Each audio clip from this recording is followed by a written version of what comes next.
നമസ്കാരം. Spoken English ക്ലാസ്സിൻ്റെ 39ാമത്തെ എപ്പിസോഡിൽ സ്വാഗതം.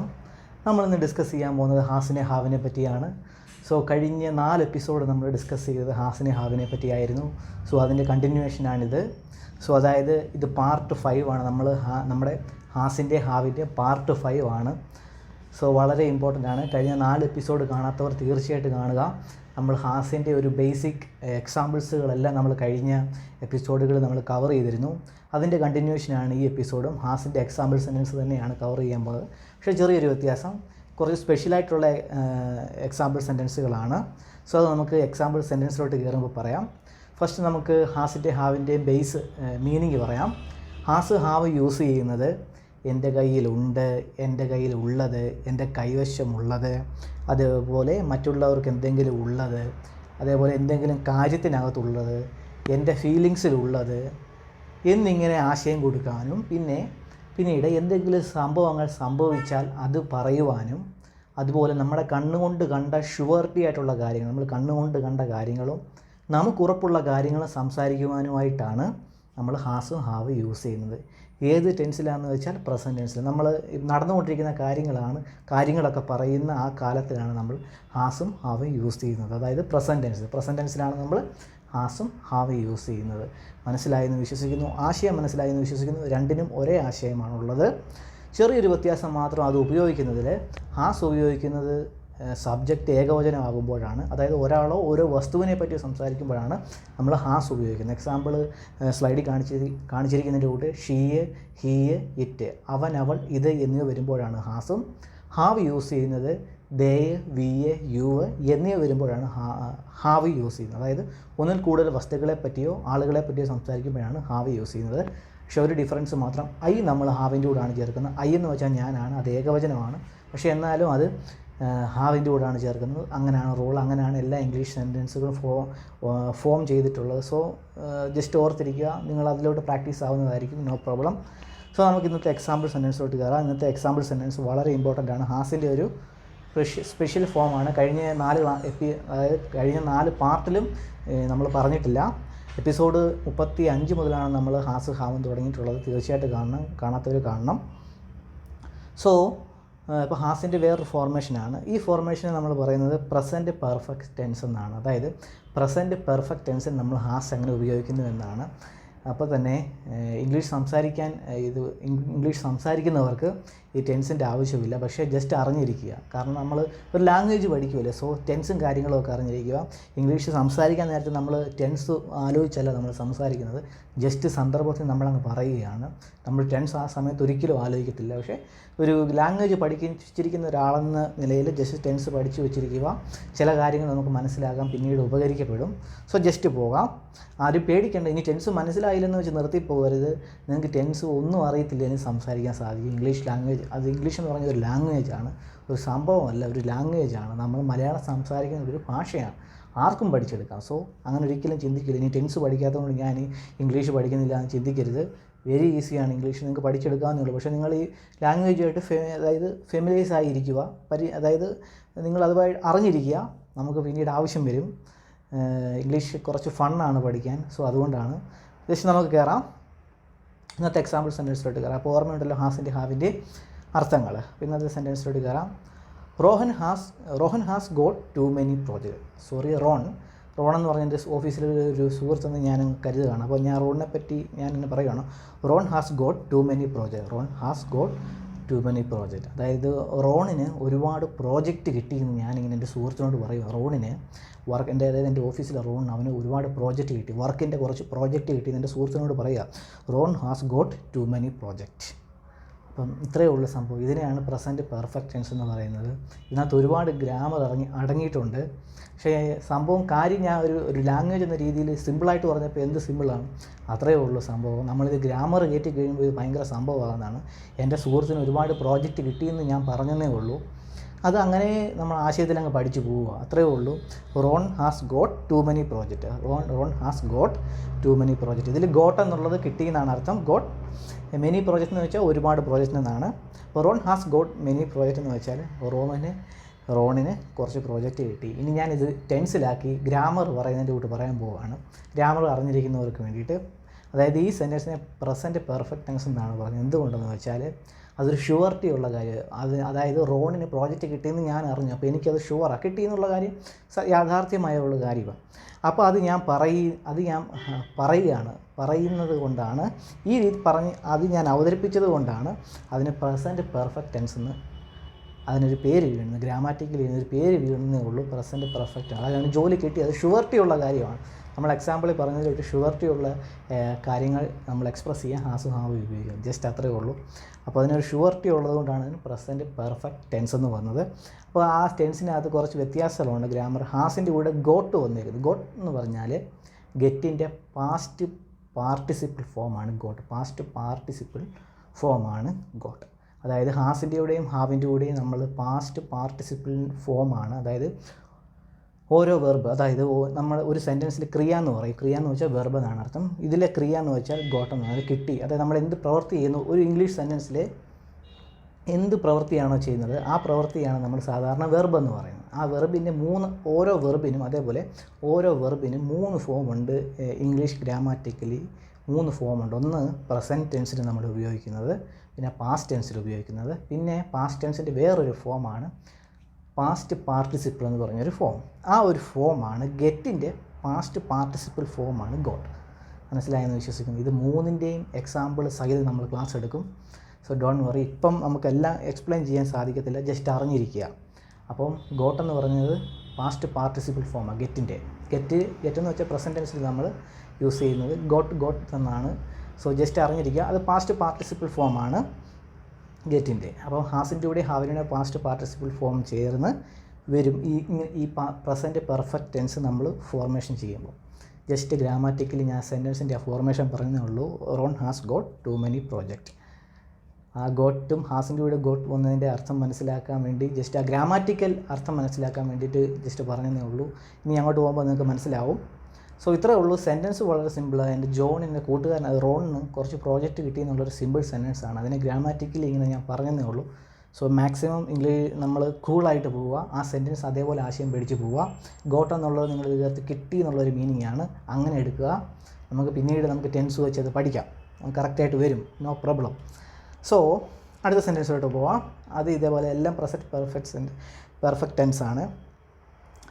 It has rained heavily this morning. It has rained heavily this morning എന്ന് വെച്ചാൽ ഇന്ന് രാവിലെ ശരിക്കും മഴ പെയ്തതാണ് ഇതിൻ്റെ അർത്ഥം. നമ്മൾ സാധാരണ ഡെയിലി പറയത്തില്ലേ, ഇന്ന് രാവിലെ ശരിക്കും മഴ പെയ്തെങ്കിൽ നമ്മുടെ വീട്ടുകാരോട് പറയും ഇന്ന് രാവിലെ ശരിക്കും മഴ പെയ്തു. സെയിം സെൻറ്റൻസ്, സെയിം ആശയം, അത് തന്നെയാണ് ഇവിടെ എഴുതിയിരിക്കുന്നത്. It has rained heavily this morning. ഇന്ന് രാവിലെ ശരിക്കും മഴ പെയ്തു. അപ്പോൾ ഇത്രയേ ഉള്ളൂ സെൻറ്റൻസ്. ഇതിനെ നമ്മൾ ടെൻസ് വെച്ച് പറഞ്ഞാൽ ഇത് പ്രസൻറ്റ് പെർഫെക്റ്റ് ടെൻസ്. അതായത് ഹാസ് വന്നു, ഹാസ് ഇതിനെ കൊടുത്ത് ഇന്ന് മഴ പെയ്ത കാര്യം, ഷുവർട്ടി ഉള്ള കാര്യം, നമ്മൾ കണ്ണുകൊണ്ട് കണ്ട കാര്യമാണ്, യാഥാർത്ഥ്യമുള്ളതുകൊണ്ടാണ് it has rained heavily this morning. അതായത് it has rained heavily this morning എന്ന് പറയുന്നത് അതൊരു ഷുവർട്ടി വന്നതുകൊണ്ടാണ് ഇറ്റ് ഹാസ് നമ്മൾ ചേർത്ത് പറയുന്നത്. അപ്പോൾ നമ്മൾ എക്സാമ്പിളിൽ പറഞ്ഞതിലൂടെ സംഭവിച്ച കാര്യങ്ങൾ നമ്മൾ പറയാൻ വേണ്ടിയിട്ടാണ് പ്രസൻറ്റ് ടെൻസ് ഇത് ഹാസ് ഹാവ് യൂസ് ചെയ്യുന്നത്. അതേപോലെ ഇത് ഓൾറെഡി സംഭവിച്ചു കഴിഞ്ഞു, പിന്നീട് നമ്മൾ പറയുകയാണ്. അതിൻ്റെ എഫക്റ്റ്, പ്രസൻറ്റ് ടെൻസിൻ്റെ ഒരു ആശയരൂപം എന്ന് വെച്ചാൽ ഓൾറെഡി സംഭവിച്ചു കഴിഞ്ഞു, അതിലൊരു പാസ്റ്റ് ഒരു മീനിങ് ഉണ്ട്, ഒരു അർത്ഥമുണ്ട്, അതിന് പാസ്റ്റ് ടെൻസുമായിട്ടൊരു കണക്ഷനുണ്ട്. ഓൾറെഡി സംഭവിച്ചു കഴിഞ്ഞു, പിന്നെ അതിൻ്റെ എഫക്റ്റ് അത് ചിലപ്പോൾ ഇപ്പോൾ കണ്ടിന്യൂ ചെയ്തുകൊണ്ടിരിക്കുന്ന ആകാം, വേണമെങ്കിൽ ഇപ്പോഴും മഴ പെയ്യാം. അതേപോലെ തന്നെയാണ് മുമ്പിലത്തെ example. Ron has got mini project എന്ന് പറയുന്നത് റോണിന് പ്രോജക്റ്റ് കിട്ടി, ഇനിയും റോൺ ആ പ്രോജക്റ്റ് ചെയ്തുകൊണ്ടിരിക്കുമ്പോഴായിരിക്കും ഞാൻ പറഞ്ഞത്. റോണിന് ആ പ്രോജക്റ്റ് കിട്ടിയാൽ ചെയ്തുകൊണ്ടിരിക്കുക, അതിൻ്റെ ആ ഒരു എഫക്റ്റ് അത് പ്രസൻറ്റ് ടെൻസിലും അത് വർക്കൗട്ട്, ആ സംഭവം പ്രസൻറ്റ് ടെൻസിലും അതിന് ഫങ്ഷനുണ്ട്. മനസ്സിലായില്ല? ഇപ്പോൾ മഴ ഞാൻ ഇന്ന് രാവിലെ പെയ്തു, ചിലപ്പോൾ ഞാൻ ഇപ്പം മഴ പെയ്തുകൊണ്ടിരിക്കും, പിന്നെയും മഴ ചാറുമ്പോഴായിരിക്കും ഞാൻ എൻ്റെ സുഹൃത്തിനോട് പറയുന്നൊരു വേർഡാണിത്. അപ്പം അങ്ങനെ ഒരു ചാൻസ്, അങ്ങനെ ഒരു ആശയം കൂടെ പ്രസൻറ്റ് പെർഫെക്റ്റ് ടെൻസിനുണ്ട്. ഇത് just a grammatical definition. Present perfect ടെൻസിന് ഗ്രാമാറ്റിക്കൽ ഡെഫിനിഷനാണ് ഞാനിപ്പോൾ പറഞ്ഞത്. സോ ഇത് കേട്ട് ഒരു ചെറിയ സെൻറ്റൻസ് നിങ്ങൾ ഭയങ്കര സംഭവമായിട്ട് വിചാരിക്കില്ല. ഗ്രാമാറ്റിക്കൽ ഡെഫിനിഷനാണ് പറഞ്ഞത്. ഗ്രാമർ പഠിക്കുന്നവർക്ക് ഇത് ഉപകാരപ്പെടും ഞാൻ പറഞ്ഞത്. Just know it. ഇനി ഗ്രാമർ പഠിക്കാത്തത് നമ്മുടെ ഉദ്ദേശം ഇംഗ്ലീഷ് സംസാരിക്കുക എന്നുള്ളതാണ്. ഇംഗ്ലീഷ് സംസാരിക്കാൻ വന്നവർ അറിഞ്ഞിരിക്കുക, നിങ്ങൾ അറിയാതെ പോകല്ലേ. സോ അറിഞ്ഞിരിക്കുക. പ്രസൻറ്റ് പെർഫെക്റ്റ് ടെൻസ് എന്ന് പറഞ്ഞ ആശയം ഓൾറെഡി നടന്നു, അത് ഈ പ്രസൻറ്റ് ടെൻസിലും അതിൻ്റെ എഫക്റ്റ് ഉണ്ട്. അത് ചിലപ്പോൾ ഇപ്പോൾ കണ്ടിന്യൂ ചെയ്യുകയായിരിക്കാം, അല്ലെങ്കിൽ അതിൻ്റെ എഫക്റ്റ് ഇപ്പോഴും ഉണ്ട്. എന്നാണ് അതിൻ്റെ ആശയം. പ്രസൻറ്റ് പെർഫെക്റ്റ് ടെൻസിന് അതിൻ്റെ കൂടെ ഹാസും ഹാവും കയറും. അതിൻ്റെ കൂടെ വെർബിൻ്റെ പാസ്റ്റ് പാർട്ടിസിപ്പിൾ ഫോം ആയിരിക്കും യൂസ് ചെയ്യുന്നത്. ഇത്രയേ ഉള്ളൂ പ്രസൻറ്റ് പെർഫെക്റ്റ് ടെൻസിൻ്റെ ഫോർമേഷൻ, സെൻറ്റൻസ് ഫോർമേഷൻ. പക്ഷേ നമ്മൾ ഇംഗ്ലീഷ് സംസാരിക്കാൻ നേരത്തും ഈ ഫോർമേഷൻ നമുക്ക് ആലോചിച്ച് സംസാരിക്കാൻ പറ്റത്തില്ല. നമ്മൾ ഇംഗ്ലീഷ് സംസാരിക്കുന്നത് ജസ്റ്റ് സെൻറ്റൻസുകളായിട്ട് റിവൈസ് ചെയ്ത് വാക്കുകളും ആശയങ്ങളുമായിട്ട് ഫെമിലൈസ് ആയാലേ നമുക്ക് ഇംഗ്ലീഷ് സംസാരിക്കാൻ പറ്റും. സോ ഇനി ഞാൻ ഇങ്ങനത്തെ ടൈപ്പ് ഡെയിലി നമ്മൾ യൂസ് ചെയ്യുന്ന എക്സാമ്പിൾസ് എല്ലാ നടന്ന കാര്യങ്ങളും കണ്ടുകൊണ്ട് കണ്ട കാര്യങ്ങൾ നമ്മൾ സംസാരിക്കുന്നതെല്ലാം പ്രസൻറ്റ് പെർഫെക്റ്റ് ടെൻസാണ് യാഥാർത്ഥ്യത്തിൽ. സോ അത്രയേ ഉള്ളൂ അതിൻ്റെ വശം. സോ ജസ്റ്റ് ഇനി നമുക്ക് അടുത്ത സെൻറ്റൻസിലോട്ട് പോകാം. ഇനി ഞാൻ എടുക്കുമ്പോൾ നിങ്ങളിത് ഒരു സെൻറ്റൻസ് പഠിക്കുന്നതായിട്ട് എടുക്കണം. അതായത് ഡെയിലി സംസാരിക്കുന്ന ആ ഒരു മീനിങ്ങിന് വേണം എടുക്കാൻ, ആ ഒരു രീതിയിൽ വേണം എടുക്കാൻ. അടുത്ത സെൻറ്റൻസിലോട്ട് പോകാം. I can't find Kevin, has he gone already? എനിക്ക് കെവിനെ കാണാൻ കഴിഞ്ഞില്ല. അതെ, അവൻ പോയോ? Has he gone already? അവൻ നേരത്തെ പോയോ എന്ന ഒരു ക്വസ്റ്റ്യനാണ് രണ്ടാമത് ചേർത്തേക്കുന്നത്. I can't find Kevin. Kevin എന്ന് പറഞ്ഞ എൻ്റെ ഒരു കൂട്ടുകാരനാണ്.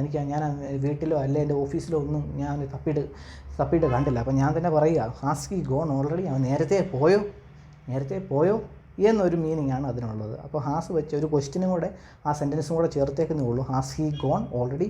അവൻ പോയോ? ഹാസ് വെച്ചൊരു ക്വസ്റ്റ്യനാണ്. നമ്മൾ കഴിഞ്ഞ ക്ലാസ്സിൽ എടുത്ത് ഹാസ് വെച്ച് ചില സമയത്തൊക്കെ എപ്പോഴും നമ്മൾ ഹാസ് വെച്ച് ക്വസ്റ്റ്യൻസ് നമ്മൾ ഫോർമേഷൻ ചെയ്താൽ ചില സമയത്തൊക്കെ യൂസ് ചെയ്യും. അപ്പോൾ അങ്ങനത്തെ ഒരു ഇതാണ് നമ്മുടെ ലാംഗ്വേജിൻ്റെ ഒരു ഫ്ലുവൻസി അനുസരിച്ച് ഇതെല്ലാം വരുന്നത്. സോ അപ്പോൾ എനിക്കത് കറക്റ്റായിട്ട് നമ്മൾ സാധാരണ ഹാസ് വെച്ച് ചെയ്യേണ്ട പല സ്ഥലത്ത് നമ്മൾ ഡസ് വെച്ചാണ് ക്വസ്റ്റ്യൻസ് ഫോർമേഷൻ ചെയ്യുന്നത്. സോ അപ്പോൾ ഡസ് വെച്ച് നമ്മൾ എക്സാമ്പിൾ എടുക്കുമ്പോൾ നമുക്ക് മനസ്സിലാവും. ഡസിൻ്റെ കൂടെയും ഡൂവിൻ്റെ കൂടെയൊക്കെ ഹാവ് നിങ്ങൾ കണ്ടാൽ ഇനി വരുന്ന നമ്മൾ ഡസ് വെച്ചുള്ള എപ്പിസോഡിൽ കണ്ടാൽ മനസ്സിലായിക്കോണം. ഹാസ് വെച്ച് നമുക്ക് ചെയ്യാൻ പറ്റും, ഹാവും വെച്ച് നമുക്ക് ഡയറക്റ്റ് ക്വസ്റ്റ്യൻ ചെയ്യാൻ പറ്റും. ഇവിടെ ഹാസ് വെച്ചൊരു ക്വസ്റ്റ്യനാണ്. നോർമലി നേറ്റീവ് സ്പീക്കേഴ്സ് ഡസ് വെച്ചാണ് കൂടുതൽ ക്വസ്റ്റ്യൻസ് ചോദിക്കുന്നത്. സോ ഹാസും വെച്ച് നമുക്ക് ചോദിക്കാം. രണ്ട് രീതിയിൽ നമുക്ക് ലാംഗ്വേജിനെ ഉപയോഗിക്കാൻ പറ്റും നമ്മുടെ മലയാള ഭാഷ ഉപയോഗിക്കുന്നതിലൂടെ. പക്ഷേ അവരുടെ നാവിൽ ഫ്ലുവൻസിയുടെ അനുസരിച്ചാണ് അവർ ഉപയോഗിക്കുന്നത്. അവർക്ക് ഫ്ലുവൻസിക്ക് പെട്ടെന്ന് ഡസും ഡൂവും വെച്ച് ക്വസ്റ്റ്യൻ ചോദിക്കാനാണ് പൊതുവെ നേറ്റീവ് സ്പീക്കേഴ്സ് താല്പര്യപ്പെടുന്നത്. എല്ലാവരും അങ്ങനെയാണ്. പക്ഷേ ചില സമയത്ത് ഹാസ് യൂസ് ചെയ്യും. അങ്ങനെ ഹാസ് പെട്ടെന്ന് നമ്മുടെ നാവിൽ ചില സമയത്ത് കയറി വരും. ആ സമയത്ത് യൂസ് ചെയ്യുന്ന ക്വസ്റ്റ്യനാണ് has he gone already? I can't find Kevin, has he gone already? It's automatically വരുന്നതാണ്. So has he gone already? So അങ്ങനെ വിചാരിക്കുക. നിങ്ങൾക്കും എപ്പോൾ വേണമെങ്കിലും യൂസ് ചെയ്യാം ഹാസും ഡൂവും ഡസും വെച്ച് ക്വസ്റ്റ്യൻ. നിങ്ങളുടെ ആ ഫ്ലുവൻസി അനുസരിച്ച്, നിങ്ങളുടെ ആ പ്രാക്ടീസ് സ്കില്ല് അനുസരിച്ച് നോ പ്രോബ്ലം. ഗ്രാമാറ്റിക്കലി ഒരു തെറ്റുമില്ല. സോ യൂസ് ചെയ്യുക, നിങ്ങൾക്ക് ഇഷ്ടമുള്ള വശത്തിൽ യൂസ് ചെയ്യുക. അപ്പോൾ ഇവിടെ ഹാസ് വെച്ചൊരു ക്വസ്റ്റ്യനാണ്. Has he gone already? അവൻ പോയി കാണുമോ? പോയോ? അപ്പോൾ ഹാസ് ഹി ഗോൺ GONE പോയി കാണുമോ? GONE എന്ന് പറഞ്ഞാൽ പാസ്റ്റ് പാർട്ടിസിപ്പിളാണ് ഗോയുടെ. അതെന്ന് വെച്ചാൽ പോയി കാണുമോ, ഇതിന് നമുക്കൊരു അർത്ഥം പറയാൻ പറ്റത്തില്ല. പോയി കാണുമോ എന്ന് വെച്ചാൽ പോയോ, നമ്മൾ പറയത്തില്ല പോയോ, ഇനി അവൻ തിരിച്ചു വരും. ഓഫീസിൽ നിന്ന് പോയാൽ ഇനി എന്തായാലും ഓഫീസിൽ നിന്ന് തിരിച്ചു വരത്തില്ലല്ലോ. അപ്പം ഹാസ് ഹി ഗോൺ ഓൾറെഡി, ആ ഗോൺ എന്നൊരു അർത്ഥം എന്ന് വെച്ചാൽ പോയി, കംപ്ലീറ്റ് ആയിട്ട് അയാൾ അവിടെ നിന്ന് പോയി എന്നാണ് അതിൻ്റെ ആശയം കൊടുക്കുന്നത്. അവൻ പോയോ, അദ്ദേഹം പോയോ, നമ്മൾ ഫൈനൽ ഡിസിഷൻ നമ്മൾ പറയത്തില്ലേ, അവൻ പോയോ. നമ്മൾ ഓഫീസൊക്കെ വിട്ട് കഴിഞ്ഞ് ഞാൻ എൻ്റെ സുഹൃത്തിനെ തപ്പി അവനങ്ങ് പോയി. അപ്പം ഞാൻ പറയും അവൻ പോയോ എന്നാ ഞാൻ ആശയം വന്നില്ലേ, മനസ്സിലായില്ലേ, ഇനി അവൻ തിരിച്ചു വരത്തില്ല, അവനിനി നാളെ വരത്തുള്ളൂ. പോയോ, ആ കംപ്ലീറ്റ് ആ ആശയം കൊടുക്കുന്ന ആ പോയോ ഒരു പാസ്റ്റിൻ്റെ അനദർ ഫോമാണ് ഈ പാസ്റ്റ് പാർട്ടിസിപ്പിൾ എന്ന് പറയുന്നത്. അതാണ് ഗോൺ എന്ന് പറയുന്നത്. ഗോയുടെ പാസ്റ്റ് പാർട്ടിസിപ്പിളാണ് ഗോൺ. സോ മനസ്സിലായെന്ന് വിശ്വസിക്കുന്നു. ഗോയയുടെ പ്രസൻറ്റ് ടെൻസിൽ നമ്മൾ ഗോയെന്ന് പറയും, പോകുക എന്നുള്ള മീനിങ് ആണ് ഗോയ്ക്ക്. അതിന് പാസ്റ്റ് ടെൻസിൽ വെൻ്റ് എന്ന് പറയും, പോയി എന്ന് പറയും. നെക്സ്റ്റ് ഫോമാണ് പാസ്റ്റ് പാർട്ടിസിപ്പിൾ ഗോൺ എന്ന് പറയുന്നത്. എന്ന് വെച്ചാൽ കംപ്ലീറ്റ് ആയിട്ട് അത് അയാൾ പോയി എന്നുള്ളൊരു മീനിങ് വരാനാണ് പാസ്റ്റ് പാർട്ടിസിപ്പിൾ, അത് പാസ്റ്റിൽ നിന്ന് എടുത്തതാണ്. സോ ഇങ്ങനത്തെ വേർഡുകളെ, ക്രിയകളെ, വെർബുകളെ നമ്മൾ ഇംഗ്ലീഷിൽ ഇറഗുലാർ വെർബ് എന്നാണ് പറയുന്നത്. അത് എന്താണെന്ന് ഞാൻ അടുത്തൊരു ക്ലാസ്സിൽ എടുക്കാം. സോ എന്തായാലും നിങ്ങൾക്ക് മനസ്സിലായല്ലോ, ഗോൺ എന്ന് പറയുന്നത് പാസ്റ്റ് പെർഫെക്റ്റ് ടെൻസ് ആണ്. സോ ഇതൊരു ഇറഗുലാർ വെർബിൻ്റെ കാറ്റഗറി വരുന്നതാണ്. അതെന്തുകൊണ്ടാണ് തൊട്ട് മുമ്പലത്തെ എക്സാമ്പിൾ നമുക്ക് നോക്കാം. തിരിച്ച് നമ്മൾ സെക്കൻഡ് എക്സാമ്പിളിലോട്ട് പോവാം. It has rain heavily this morning. അതിൽ നിങ്ങൾ ക്രിയ എന്ന് വെച്ചാൽ റെയിൻ എന്നാണ്, അതായത് മഴ പെയ്തു. ആ റെയിനിനകത്ത് തന്നെ മഴ പെയ്തു എന്നുള്ള ആശയം വന്നുകൊണ്ട് റെയിൻ എന്നാണ്, അത് നിങ്ങൾ ശ്രദ്ധിച്ചാണ്, റെയിൻ അതിനകത്ത് തന്നെയാണ് അതിൻ്റെ ക്രിയ എന്ന് പറയും. ആ റെയിനിൻ്റെ കൂടെ കണ്ടോ, റെയിൻ മഴ, അതിൻ്റെ കൂടെ ഈട് ചേർത്തപ്പോഴത് പാസ്റ്റ് പാർട്ടിസിപ്പിൾ ഫോമായി മാറി. അപ്പോൾ സാധാരണ ക്രിയയുടെ കൂടെ, അതായത് പ്രവർത്തികളുടെ, ഇംഗ്ലീഷ് സെൻറ്റൻസിൽ പ്രവർത്തികളുടെ, അതായത് വെർബ് എന്ന് പറയും, പ്രവർത്തികളെ, അതായത് വെർബിൻ്റെ കൂടെ അവസാനം ഇ ഡി ചേർത്താൽ അത് പാസ്റ്റ് പാർട്ടിസിപ്പിൾ അല്ലെങ്കിൽ പാസ്റ്റ് ടെൻസ് ആയിട്ട് മാറുക ആ വേർഡ്. പക്ഷെ നോർമലി ചില വേർഡുകളുടെ കൂടെ നമുക്ക് ഇ ഡി ചേർക്കാൻ പറ്റത്തില്ല. അങ്ങനെ ഇ ഡി ചേർക്കാൻ പറ്റാത്ത ചില ഒരുപാട് വേർഡുകളുണ്ട്, ക്രിയകളുണ്ട്, അതായത് വെർബുകളുണ്ട്. അതിലൊരു കാറ്റഗറി വരുന്നതാണ് ഈ ഗോ എന്ന് പറയുന്നത്, ഗോ. അപ്പോൾ ആ ഗോയെ നമ്മൾ പറയുന്ന പേരാണ് ഇറഗുലാർ വെർബ്. ഇങ്ങനത്തെ ആ കാറ്റഗറി ഇ ഡി ചേർക്കാൻ പറ്റാതെ നമുക്ക് പാസ്റ്റ് ടെൻസ് ക്രിയേറ്റ് ചെയ്യാൻ പറ്റാത്ത വേർഡുകളെ പറയുന്ന പേരാണ് ഇറഗുലാർ വെർബ്. അപ്പോൾ ഗോൺ എന്ന് പറയുന്നത് ഇറഗുലാർ വെർബിലുള്ള ഒരു കാറ്റഗറിയിലുള്ള ഒരു വെർബാണ്. ജസ്റ്റ് അറിഞ്ഞിരിക്കുക, സിമ്പിളാണ്. അതിൻ്റെ ഒരു ലിസ്റ്റ് തന്നെ നമുക്ക് നോക്കാം നെക്സ്റ്റ് ക്ലാസ്സിൽ, വരുന്ന ക്ലാസ്സിൽ നമ്മൾ നോക്കിയിരിക്കും. കാരണം ഇങ്ങനത്തെ സെൻറ്റൻസ് വരുമ്പോൾ നിങ്ങൾക്ക് അത് പിടികിട്ടണം. സോ ഇപ്പോൾ നിങ്ങൾ just gone already, has he gone already, അവൻ പോയോ എന്ന് മനസ്സിലാക്കി വെക്കുക. നിങ്ങൾ ഡയറക്റ്റ് ഇത് റിവൈസ് ചെയ്ത് ഇത് നിങ്ങൾക്ക് ഡയറക്റ്റായിട്ട് യൂസ് ചെയ്യാം. ബാക്കി നമുക്ക് വഴിയെ പഠിക്കാം. സോ ആക്ച്വലി ഇത് റിവൈസ് ചെയ്ത് പഠിച്ചു പോകുന്നതാണ് മറ്റേ രീതി പഠിക്കുന്നതിനെക്കാട്ടി എളുപ്പം. പക്ഷേ ഞാൻ പറഞ്ഞതേ ഉള്ളൂ, നിങ്ങളെല്ലാം ഫെമിലിയേഴ്സ് ആയിരിക്കുക, എല്ലാം നിങ്ങൾക്ക് അറിഞ്ഞിരിക്കുക. സോ ജസ്റ്റ് അറിഞ്ഞിരിക്കാൻ വേണ്ടിയിട്ടേ ഉള്ളൂ, ഞാൻ പറഞ്ഞതേ ഉള്ളൂ. സോ ഒരു ഒറ്റ എക്സാമ്പിൾ എടുത്ത് നമുക്ക് ഇന്നത്തെ ഇത് സ്റ്റോപ്പ് ചെയ്യാം. Jose has started his work. Jose അവൻ്റെ ജോലി തുടങ്ങി. Jose has started his work. Jose അദ്ദേഹത്തിൻ്റെ വർക്ക് തുടങ്ങി, അതിന് സ്റ്റാർട്ട് ചെയ്തു എന്നൊരു പ്രസൻറ്റ് പെർഫെക്റ്റ് ടെൻസ് ആണ്. അപ്പോൾ ജോസ് വന്നുകൊണ്ടാണ് ഹാസ് വന്നത്. സ്റ്റാർട്ടഡ് വന്നത് ഇപ്പോൾ പറഞ്ഞതിൻ്റെ കൂട്ട് സ്റ്റാർട്ടിൻ്റെ, ഞാനിപ്പോൾ ഒരു എക്സാമ്പിൾ പറഞ്ഞില്ലേ, അതായത് ആ വെർബ് സ്റ്റാർട്ട് എന്ന് പറഞ്ഞ വെർബിൻ്റെ പാസ്റ്റ് പാർട്ടിസിപ്പിളാണ് started. John has started his work. ജോണിൻ്റെ വർക്ക് തുടങ്ങി എന്നാണ് ആ സെൻറ്റൻസ് കൊണ്ട് ഉദ്ദേശിക്കുന്നത്. നമ്മൾ ഡെയിലി യൂസ് ചെയ്യുന്ന സെൻറ്റൻസാണ്, നമുക്ക് ധൈര്യമായിട്ട് അതേപോലെ യൂസ് ചെയ്യാം. അപ്പോൾ സ്റ്റാർട്ടഡ് ഒരു സാധാരണ വെർബ് ആയതുകൊണ്ടാണ് അതിൻ്റെ കൂടെ ഈട് ചേർത്തപ്പോൾ അത് പാസ്റ്റ് പാർട്ടിസിപ്പിളായി. ചില വെർബിൻ്റെ കൂടെ ഈട് ചേർക്കാൻ പറ്റത്തില്ല, അങ്ങനൊരു വെർബാണ് ഗോ എന്ന് പറയുന്നത്. അതേപോലെ ഒരുപാടുണ്ട്, ഇതിനകത്ത് ഞാൻ എടുത്തിട്ടുണ്ട്. ഫോർഗെറ്റ്, അങ്ങനത്തെ കുറച്ച് വെർബുകളുണ്ട്. അങ്ങനത്തെ വെർബിൻ്റെ 3 ഫോർമേഷൻ നമ്മൾ എടുക്കുന്നതായിരിക്കും. നമുക്ക് അറിഞ്ഞിരിക്കണം, നമ്മൾ ഡെയിലി ആവശ്യമുള്ള കുറച്ച് വെർബുകൾ നമ്മൾ എടുക്കുന്നതായിരിക്കും, ഷുവറായിട്ട് എടുക്കുന്നതായിരിക്കും. സോ ഇപ്പോൾ മനസ്സിലായെന്ന് വിശ്വസിക്കുന്നു. അല്ലെങ്കിൽ നിങ്ങൾക്ക് ഡയറക്റ്റായിട്ട് ഇങ്ങനെ അങ്ങ് പഠിക്കാം, ഗോണെന്ന് പോയി എന്നുള്ള അർത്ഥമായിട്ട് ഡയറക്റ്റായിട്ട് പഠിക്കാം, നോ പ്രോബ്ലം. അങ്ങനെയാണ് യഥാർത്ഥത്തിൽ, അതായത് ഈവൻ നോർമൽ പീപ്പിൾ ഭാഷ പഠിച്ചു വരുന്നത്. ഗ്രാമാറ്റിക്കലി അല്ലാതെ പഠിച്ചു വരുന്ന ആൾക്കാരുണ്ട്, ഭാഷ ഫ്ലൂവൻ്റായിട്ട് സംസാരിക്കണം. അവർ ഗ്രാമാറ്റിക്കലി വിചാരിച്ചില്ല, അവർക്കറിയാം സംഭവം, അവർക്ക് ഇങ്ങനെ അറിയത്തുള്ളൂ. ഗോണെന്ന് പറഞ്ഞാൽ പോയി എന്ന് മാത്രമേ അറിയത്തുള്ളൂ, ആ ഒരു ഇതേ ആശയമേ അറിയത്തുള്ളൂ. സോ അവർ ഈവൻ ഗ്രാമാറ്റിക്കലി ഒന്നും അറിയത്തില്ല, പക്ഷേ അവർ ഫ്ലുവൻ്റായിട്ട് സംസാരിക്കുന്നതാണ്. നമുക്ക് തന്നെ അറിയാം, പല ഭാഗത്തും കേരളത്തിൽ തന്നെ ഈ ടൂറിസ്റ്റ് ഏരിയകളിലൊക്കെ ആളുകൾ, ഈവൻ നമ്മൾ കണ്ടിട്ട് പോകുന്നത്, നമ്മൾ പ്രതീക്ഷിക്കാത്ത ആളുകൾ നല്ല ഫ്ലൂവൻ്റായിട്ട് ഇംഗ്ലീഷ് പറയും. ഈവൻ അവർക്ക് ഇംഗ്ലീഷ് വായിക്കാൻ കൂടി അറിയത്തില്ല, ഒരു ബോർഡ് കണ്ടാൽ വായിക്കത്തില്ല, പക്ഷേ പെർഫെക്റ്റായിട്ട് അവർ ഇംഗ്ലീഷ്, ഈവൻ നേറ്റീവ് സ്പീക്കേഴ്സുമായിട്ട് അവർ പെർഫെക്റ്റായിട്ട് എല്ലാ ഈസും മാസും ഗ്രാമർ സൈഡും എല്ലാം ചേർത്ത് സംസാരിക്കും, നമ്മൾ ഞെട്ടിപ്പോവും. സോ അങ്ങനെയാണ് ഇതൊരു ഭാഷ എന്നുള്ള രീതിയിൽ നിങ്ങൾ എടുക്കുക. ഇത്രയും നേരം ഞാൻ ഗ്രാമർ ഒരുപാട് പറഞ്ഞ് നിങ്ങളെ കൺഫ്യൂസ് ആക്കിയെന്ന് അറിയാം, ക്ഷമിക്കുക. സോ പറയേണ്ട ആവശ്യമുണ്ടായിരുന്നു. സോ എന്തെന്ന് വെച്ചാൽ നമുക്ക് അറിഞ്ഞിരിക്കാൻ വേണ്ടിയിട്ടാണ്. സോ വളരെ സിമ്പിളുമാണ്, കാരണം നമ്മൾ ഡെയിലി യൂസ് ചെയ്യുന്ന വളരെ സിമ്പിളായിട്ടുള്ള വേർഡുകളിലാണ് ഈ ഗ്രാമർ ഉള്ളത്. ഗ്രാമർ സെക്ഷൻ പറഞ്ഞതേ ഉള്ളൂ. സോ അറിഞ്ഞിരിക്കുക. സോ അടുത്ത ക്ലാസ്സിൽ നമ്മൾ ഹാസിൻ്റെ കണ്ടിന്യൂവേഷൻ ആയിരിക്കും, ജസ്റ്റ് കണ്ടിന്യൂവേഷൻ ആയിരിക്കും. സോ അടുത്ത ക്ലാസ്സിൽ കാണാം. ലൈക്ക് ചെയ്യുക, സബ്സ്ക്രൈബ് ചെയ്യുക. ബൈ.